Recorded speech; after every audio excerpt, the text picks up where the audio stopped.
Gona jaba aman dilto alaba Yenkule masikane chot namalaba Machayo heo tambisi Ayo kunin kalalaba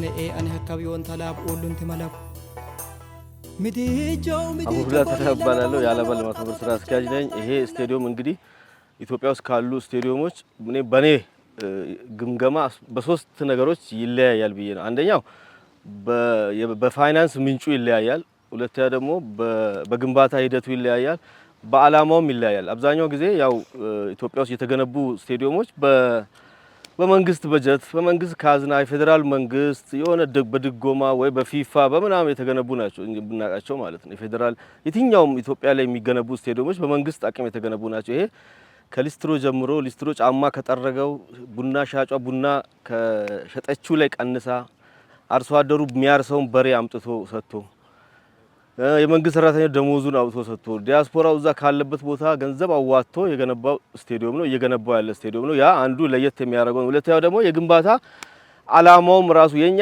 የአላባ ከተማ የስፖርት ማዕከል የሚያረጋት ስቴዲየም ነው። የስፖርት ሌላው አብዛኛው ጊዜ የሚገነባው ወይ ለብሔር ብሔረሰቦች ቀን ተብሎ ይገነባና የስፖርቱን ስታንዳርድ ሳያሟላ ይቀርና እንደገና ሌላ በጀት ፍለጋ ለማድረግ ይደረጋል።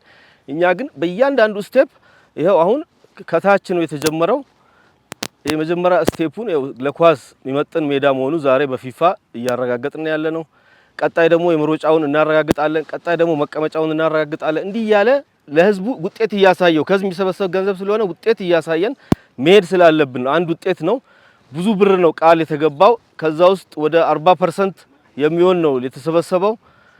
60% የሚሆነው ቃል ገና ውጭ ነው ያለው። አሁን ደግሞ ተጨማሪ ከ1.5 እስከ 2 ቢሊዮን ብር ነው የሚያስፈልገው እስከ መጨረሻው የፊፋ ስታንዳርድ ኢንተርናሽናል ስታንዳርድ ለማድረግ የሚያስፈልገው። ስለዚህ እንደገና በአዲስ መልክ ንቅናቄ መጀመር ስላለብን እኔም በግሌ ደሞዜን እና ደግሞ መስሪያ ቤት ያሉ ሰራተኞች ሁሉም በማስተባበር እንደገና አዲስ እንትን የማድረግ ሌላው ደግሞ ከሌሎች ከጓደኞቼ ጋር ከአመራሮች ጋር በመሆን ደግሞ የማስተባበሩን ስራ በአዲስ መልክ እንደምንጀምር ቃል ገባለሁ።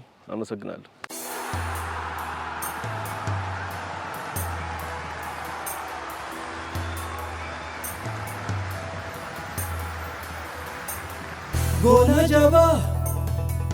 Gona jaba aman dilto alaba Yenkule masikane chot namalaba Machayo heo tambisi Ayo kunin kalalaba